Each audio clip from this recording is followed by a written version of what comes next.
Hello, मैं doctor Ranjana Asthana. आज का वीडियो कुछ ऐसे टॉपिक पर बनाया गया है जो सिलेबस में डिफाइंड तो नहीं है, लेकिन इससे एक या दो क्वेश्चन हर एग्ज़ाम में पूछे जाते हैं और ये उन बिगिनर्स के लिए भी बहुत इम्पॉर्टेंट है जो किसी और सब्जेक्ट से आए हैं और जीएस की तैयारी कर रहे हैं। ठीक है, तो इसको स्टार्ट करते हैं कि वर्ल्ड की जो पॉलिटिक्स थी यानी विश्व की जो राजनीति थी उसमें 1945 यानी 1945 से 1990 के बीच का जो टाइम था वो बहुत इम्पॉर्टेंट था। बहुत सारे ऐसे नए इंसिडेंट्स हुए हैं जिनके बारे में हमें जानना बहुत ज़रूरी है। तो सबसे पहले देखते हैं 1945 से 1990 के बीच का जो टाइम था उसमें विश्व युद्ध जो सेकेंड वर्ल्ड वॉर था वो ख़त्म हो गया था और नई महाशक्तियाँ भी आई थी और कुछ नए जो कंट्रीज़ थे उन्हें स्वतंत्रता भी मिली थी। इनके बारे में देखते हैं। तो दो महाशक्तियाँ, सबसे पहले विश्व युद्ध क्या है ये बता देती हूँ कि विश्व युद्ध जैसे अभी रूस और यूक्रेन के बीच में जो युद्ध हो रहा है, अगर उसमें यूक्रेन के साइड से कुछ बहुत सारे देश और रूस के साइड से बहुत सारे देश शामिल होकर लड़ने लगे तो उसको युद्ध करने लगी तो उसको वो युद्ध जो आपस का था वो विश्व युद्ध में बदल सकता है। ठीक है, तो विश्व युद्ध ये हुआ। तो दूसरा विश्व युद्ध जब 1945 में ख़त्म हो गया उसके बाद पूरा विश्व दो भाग में डिवाइड हो जाता है, यानी कि दो आइडियोलॉजी में डिवाइड हो जाता है, दो महाशक्तियों में डिवाइड हो जाता है। उसमें दो महाशक्तियों का उदय होता है। एक का नेतृत्व करता है अमेरिका और दूसरे का नेतृत्व करता है यूएसएसआर। ठीक है, यूएसएसआर साम्यवादी विचारधारा को मानने वाला है, उसकी आइडियोलॉजी जो है वो कम्युनलिज्म की है और अमेरिका है वो कैपिटलिज्म यानी पूंजीवाद को मानता है। अब ये दोनों चीज़ें होती क्या है? पूंजीवाद ऐसी अर्थव्यवस्था जो व्यक्तिगत लाभ के लिए चलाई जाती है, जिसमें पूंजी को महत्व दिया जाता है, इसमें सरकार का नियंत्रण नहीं, यानी पूंजीवादी अर्थव्यवस्था पूंजी को बढ़ावा देती है, बाजार आधारित अर्थव्यवस्था ये होती है। अमेरिका इसको मानता है।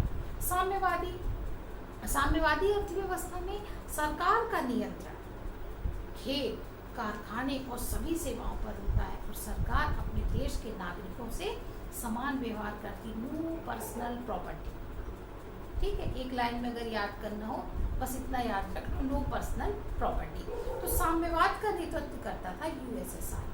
तो पहली घटना होती है दो महाशक्तियों का उदय, यानी विश्व युद्ध खत्म होने के बाद दो सुपर पावर सामने आती है। इसको कुछ बुक में द्विध्रुवीकरण यानी कि बाइपोलैरिटी भी बोला जाता है। द्विध्रुवीकरण, दो पोल बन गए, एक अट्रैक्ट कर रहा है पूंजीवाद की तरफ, दूसरा अट्रैक्ट कर रहा है साम्यवाद की तरफ।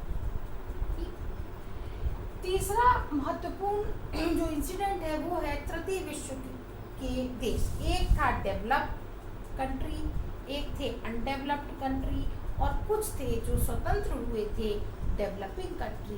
तृतीय विश्व के देश, तृतीय विश्व के देशों में उपनिवेशवाद का अंत हुआ द्वितीय विश्व युद्ध के बाद, यानी कि उनको कोलोनिज्म से फ्रीडम मिली, इम्पेरियलिज्म से फ्रीडम मिली, यानी साम्राज्यवाद का अंत हुआ। ऐसे देश में अगर एशिया में जापान को छोड़ देते हैं तो एशियाई देश थे, कुछ अफ्रीकन कंट्रीज थे और कुछ थे हमारे लैटिन अमेरिकी देश। तो इनको साम्राज्यवाद और उपनिवेशवाद से मुक्ति मिलती है। यूएनओ का उदय, दो विश्व युद्ध की विभीषिका झेलने के बाद पूरा विश्व इस बात पर एकमत हुआ कि कोई ऐसा ऑर्गेनाइजेशन होना चाहिए जहां बैठकर हम अपने विवादों को चर्चा के माध्यम से, बातचीत के माध्यम से सुलझा सके और सब लोगों की सर्वसम्मति से एक अंतर्राष्ट्रीय एक मंच, एक ऑर्गेनाइजेशन तैयार हुआ जिसको हम संयुक्त राष्ट्र संघ कहते हैं। आगे चल के इसके बारे में और इससे रिलेटेड ऑर्गेनाइजेशन के बारे में एक सेपरेट वीडियो बनाएंगे जो कि करंट अफेयर के साथ होगा। ठीक है, गुट निरपेक्ष आंदोलन एक और महत्वपूर्ण घटना। दो पोल थे, बाइपोलैरिटी थी, द्विध्रुवीकरण था। इसके बीच भी कुछ देश ऐसे थे जो ना पूंजीवाद की तरफ जा रहे थे ना जो पूरी तरह साम्यवाद की तरफ जा रहे थे। उन दोनों महाशक्तियों से अपने संबंध अच्छे बनाकर लेकिन अपना स्वतंत्र अस्तित्व बनाने के लिए स्वतंत्र विकास की दिशा में आगे बढ़ रहे थे और उन्होंने कहा कि हम किसी गुट का हिस्सा नहीं बनेंगे, हम गुट निरपेक्ष रहेंगे, यानी किसी गुट के साथ हम शामिल नहीं होंगे। इस आंदोलन को कहा गया गुट निरपेक्ष आंदोलन, यानी 1961 का जो दौर था वो गुट निरपेक्ष आंदोलन का दौर था। भारत भी इसमें शामिल था, फाउंडर मेंबर में से एक था। तो इसके बारे में भी अपन देखेंगे। और एक बहुत महत्वपूर्ण घटना हुई है उदारीकरण और वैश्वीकरण की घटना। उदारीकरण, लिबरलाइजेशन, और वैश्वीकरण, ग्लोबलाइजेशन। कभी सोच सकते हैं कि एक्सपोर्ट इंपोर्ट के नियमों को थोड़ा सा उसमें लचीलापन लाना, उदारीकरण।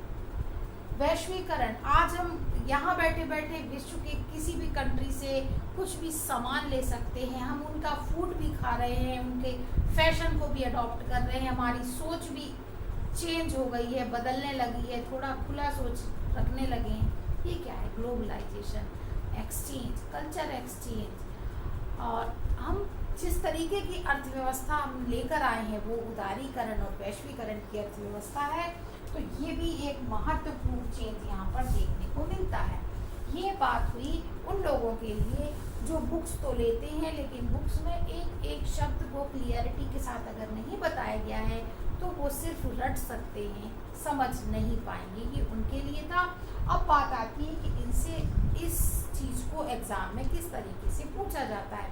तो सबसे पहला एक सिंपल सा क्वेश्चन कि विश्व राजनीति में सबसे ज़्यादा उथल पुथल का दौर, परिवर्तनों का दौर, जो डायनेमिक चेंजेस हुए थे, उसका ड्यूरेशन क्या था, उसका टाइम क्या था, उसके ईयर्स आप देखिएगा एग्जैक्ट 1945 और 1990 नहीं मिलता है, तो इसके आसपास का भी अगर मिलता है तो आप वही कटा कर आओगे।